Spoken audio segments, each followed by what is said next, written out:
Doctor Mahmood साहब, आपका खैर मक़दम है। ट्यूबरक्लोसिस के बारे में हम आपसे चंद सवालात पूछेंगे। हम जो है ना, हमारे देखने वालों के लिए आपके ज़र्रीन ख़यालात का इज़हार कीजिए। तो आपकी क्लिनिकल प्रैक्टिस में जनरली ओपीडी में एक अंदाजे के मुताबिक कितने केसेस सुबह से शाम तक आते होंगे? हाँ, वालेकुम सलाम। बहुत बहुत शुक्रिया आपका इनवाइट करने के लिए। अगर मैं 10 पेशेंट देखता हूँ तो 2 तो आ जाते हैं। वैसे सिटी में चेस्ट क्लिनिक्स बहुत है आज, जो 25 साल पहले नहीं थे।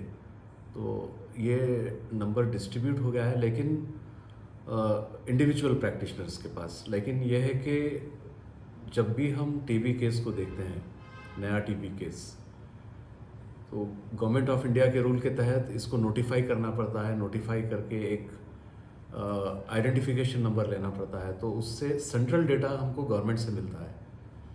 वो डेटा डोमेन में रहता है, पब्लिक डोमेन में। अच्छा, तो what's the common sign and symptom with which they present? कोई भी शख्स को अगर खांसी 2 हफ्ते से ज़्यादा है तो उसको चाहिए कि वो टीबी के लिए स्क्रीन करा ले। गवर्नमेंट जो है, गवर्नमेंट ऑफ इंडिया एक प्रोग्राम रखी जिसमें टीबी का टेस्ट बलगम में मुफ्त किया जाता है, जो बाहर तकरीबन 2000 में होता है। अगर वो नेगेटिव है तो टीबी नहीं है, ये प्रिज्यूम कर सकते हैं आप। और अगर इसको सपोर्टिव एविडेंस में जाना चाह रहे हैं या, तो आप एक एक्सरे चेस्ट करा लेना चाहिए एहतियातन। एक्सरे चेस्ट और बलगम का मायना, जिसको टेक्निकली सीबीनेट कहते हैं, सीबीनेट एमटीबी।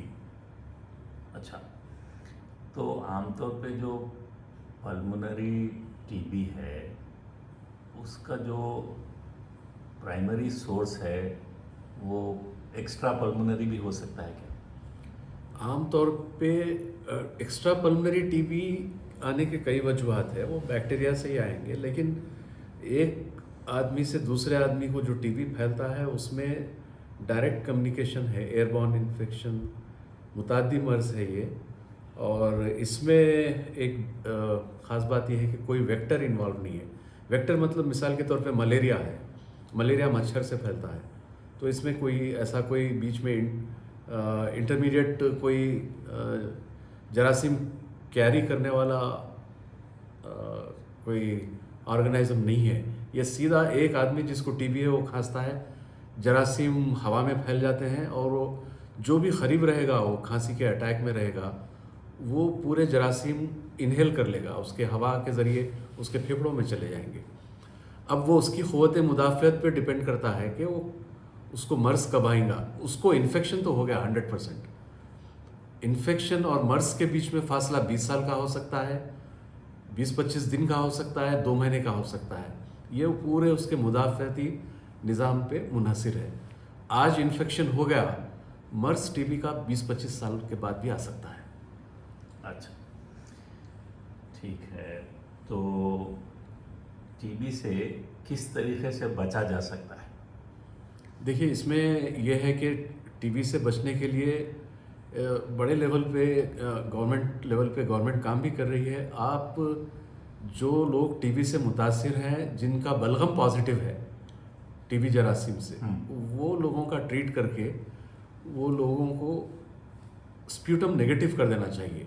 तो जो लोग जिसका बलगम पॉजिटिव है उनको हम पूल ऑफ इन्फेक्शन कहते हैं। सो वो पूल ऑफ इन्फेक्शन आप ख़त्म कर देना, यानी इरेडिकेट कर देना। तो इरेडिकेट करने के लिए आपको केस पिकअप करना पड़ता है शक की बुनियाद पे। जिसको भी खांसी है वो स्क्रीनिंग में आ जाना। ख़ास तौर पे ऐसे इलाक़ों में रहने वाले जो गुर्बत में आते हैं, जैसे स्लम्स है, और जो लोग पॉवर्टी का शिकार है, ओवर क्राउडिंग का शिकार है, और इलिटरेसी है, और जिसके सोशल रिसोर्सेस नहीं हैं, माल न्यूट्रिशन का शिकार है, तो उनको अगर 15 दिन की भी खांसी है तो पहले टीबी के लिए स्क्रीन करना चाहिए। Good. And I think in our last meeting you told me that tuberculosis is no longer a disease prevalent in the underprivileged people. It is also a disease found among the affluent group also. हाँ, होता क्या है कि इसमें affluent group का nutrition अच्छा है, उनकी हालात ज़िंदगी अच्छे हैं और खाना पीना अच्छा है माशाल्लाह, लेकिन जो उनके पास काम करने वाले आते हैं, जैसे फॉर एग्जांपल ड्राइवर है या कुक है या जो भी है, वो स्लम से उठ के आएंगे, तो उनकी स्क्रीनिंग है, घर में आने जाने वालों की स्क्रीनिंग है तो बच सकते हैं। फिर पब्लिक प्लेस में गए आप, वहाँ पे आपका रिस्क बढ़ जाता है। जैसे आप एक मल्टीप्लेक्स में बैठ गए और वहाँ कोई खांस रहा है तो जरासीम एयर कंडीशन में घूमते रहते हैं। For how long they will be hanging in air? 2 hours, 24 hours, 24 hours. 24 hours. Then they will settle down on the ground. अब वेंटिलेशन है, जहाँ पे कोई खांस दिया वो पॉजिटिव है, हवा का दौरान अच्छा है, वेंटिलेशन है, तो ये पीरियड बहुत कम हो जाता है, वो रिस्क ख़त्म हो जाता है। तो जहाँ पे वेंटिलेशन नहीं है वहाँ पे, जैसा एक फैमिली में एक शख्स को टीबी हो गया और वो लोग एक ही कमरे में रह रहे हैं, उसके 4 बच्चे हैं, हस्बैंड है, वाइफ है, 4 बच्चे हैं, सब एक फैमिली में रह रहे हैं, रात में खिड़की दरवाजे सब बंद करके सो रहे हैं। जिसको टीबी है वो खांस रहा है तो वो जरासीम पूरे कमरे में फैल के पूरों को इन्फेक्ट कर देंगे। तो वो एक के बाद एक वो मरीज़ बन जाएंगे। तो ये इसका ये मतलब नहीं है कि कोई ख़ानदानी मर्ज़ है, ये मर्ज़ तो इन्फेक्शन से ही आता है। अच्छा, so what do you suggest? You suggest that there should be proper housing, good nutrition, well ventilation. In addition to this, in what are your addition to this, recommendations? जिस किसी को भी मुल्क में कहीं भी हो, खांसी है, बुखार है और 10-15 दिन हो गए, उसको चाहिए कि स्क्रीनिंग करवा ले अपनी, वो मुफ्त में है। बलगम का मायना तो मुफ्त में ही है, Okay. दवा भी मुफ्त में है। अगर आप इतने गरीब हैं कि दवा के साथ, अगर आपकी हालत इतनी ख़राब है फाइनेंशियली, दवा के साथ गवर्नमेंट किट भी देती है क़ुव्वत बख्श ग़िज़ा की। Okay, great. हाँ, और कुछ पैसे आपके बैंक में भी ट्रांसफ़र करते हैं वो So, खाने के लिए। what are the regimes, treatment regimes now? Previously it was 6 months and 9 months regime. आमतौर पे अभी भी जो फर्स्ट, जो कोई नया पेशेंट है जिसकी तशख़ीस नहीं है, और जो आजकल ये बात अच्छी हो गई कि जो बलगम का टेस्ट में पता चलता कि रेजिस्टेंस है नहीं है, अगर रेजिस्टेंस नहीं है बैक्टीरिया को, तो 4 दवाइयाँ यूज़ होते हैं, रिफैम्पसिन, आइसोनियाजिड, इथैम्ब्यूटॉल, पायराजिनामाइड। ये फिक्स डोज कॉम्बिनेशन में होते हैं, यानी एक टैबलेट में 4 मेडिसिन होते हैं। तो ये मेडिसिन वज़न के हिसाब से दी जाती है, किसी को 4, किसी को 2, किसी को 3, और ये इंटेंसिव फेज़ में 2 महीने के लिए दिए जाते हैं 4 दवाइयाँ।